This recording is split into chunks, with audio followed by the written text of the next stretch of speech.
Hello everyone, I'm Jamie Holmes and I am joined today with School Board Chair Teresa Jacobs at Orange County Public Schools. We are talking about an item on the November 5th, 2024 ballot coming up in just a few months. It's going to affect the school facilities where our students learn, right? And Chair, in 2002, you were on the County Commission when the school district asked to put the half-cent sales tax question on the ballot for the first time. Many politicians, frankly, shy away from supporting tax increases. You did not. In fact, you not only voted to put it on the ballot, you were a strong and vocal advocate for it. So, can you tell us why, as a county commissioner, you felt this was so important? Absolutely. Please understand, though, that being an elected official is secondary to my most treasured role in life, and that's being a mom. Back in 2002, I had 4 children all attending Orange County Public Schools. As a mom, I saw firsthand how serious the problem was. The district's capital budget was so tight that 100% of the classrooms in my children's elementary school were portables. And we weren't alone. Many of the schools were built that way, not by choice though. Financially, it was the only option that Orange County Public Schools had. The addition of the half-penny sales tax allowed the district to replace schools like the one my children attended with traditional brick and mortar schools. These brick and mortar schools last so much longer than portables, and they're more cost-effective to operate. For example, they have better insulation, more interior walls, which saves on energy costs. But equally important, to date, the additional revenue allowed the district to renovate and replace 134 brick and mortar schools, some of which were frankly dilapidated. So you've talked a lot about how things were before the sales tax. What's at risk here if the sales tax is not continued? Essentially, we run the risk of undoing all the progress we've made. We also jeopardize future improvements that may be needed to ensure that our schools remain safe, modern, and effective learning environments. Let me put it in perspective. Our capital needs over the next 10 years are $8.9 billion. Without the continuation of the half-penny tax, we will be $4 billion short of meeting those needs. That's a huge budget deficit. It would force us to postpone or forego most of the school renovations and replacements that will be needed during this same time. So let's talk some more about these renovations. What exactly are you talking about? What does that refer to? Well, thank you, and thanks for the opportunity to clarify this, because I think most people hear the term renovations and we think about home renovations, which are generally cosmetic. But the renovations I'm talking about are foundational. So one example is roofs. Anyone who's ever owned a home knows that roofs just don't last forever. You can patch a roof here and there, but in time, the whole roof will need to be replaced. The same is true with all of our schools. And likewise, our air conditioning systems don't last forever. Eventually, they'll have to be replaced. Outdated HVAC systems with inadequate ventilation also results in poor indoor air quality.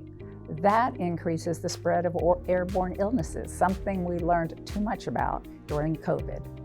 As our buildings age, they can have structural issues, plumbing problems, electrical problems, and fire alarm systems that don't work. These all pose safety risk to our students, our teachers, and the staff. And besides the safety risk, imagine your children or your grandchildren sitting in hot classrooms or in cafeterias with buckets scattered around to catch the water dripping from the ceiling. Fire alarms and emergency communication systems that aren't reliable. Does that sound far-fetched? Hardly. Without the sales tax, the district won't have enough money to replace these many important systems. These are just a few of the examples of the types of systems we aren't able to replace without the sales tax. But thanks to our current building program, we've been able to create schools that prioritize the safety and security of our students. And we want to continue this effort. Our goal is for our schools to continue to be safe and welcoming environments where everyone, our students included, are ready and able to come to school and learn. The renewal of the sales tax referendum will enable OCPS to keep moving forward to accomplish these goals. So I want to bring up 2 words that you just used, extension and continuation of the sales tax. So elaborate on the difference here. This is an important point. This is not an increase, it is an extension. Thank you so much for asking that. It's one of the things I worry about. I'm afraid the voters will think of the district's sales tax as an increase, just like you said. But in Orange County, that's just not the case.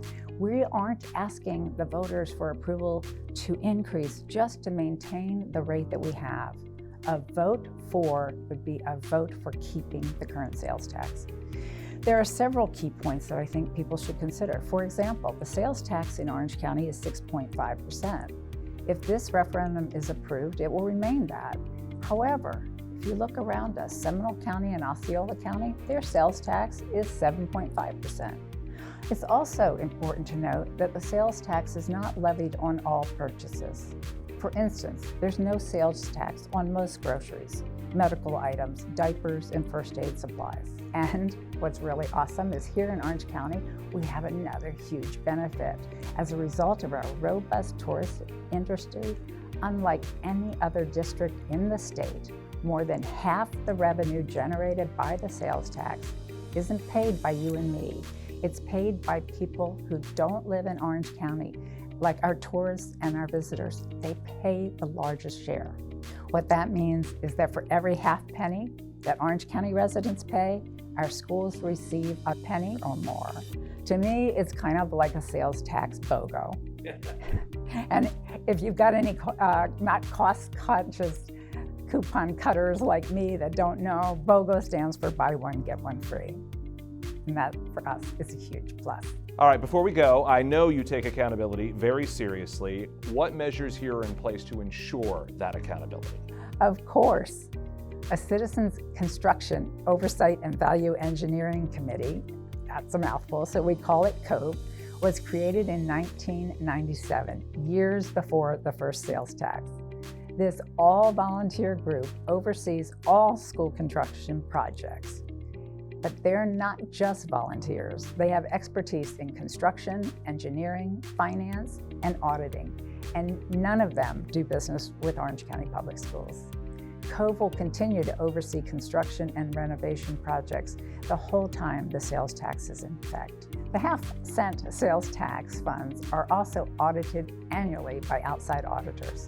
So to recap, the sales tax extension is not a new tax, just a continuation of the one we have. A vote for continuing it will allow OCPS to continue to keep our students in safe and modern facilities. And I think this is the most important question. Remind me again, how do people weigh in? First, show up to vote on November 5th. Then, look for the question at the end of the ballot. Remember, OCPS is last on the ballot, but first in our hearts.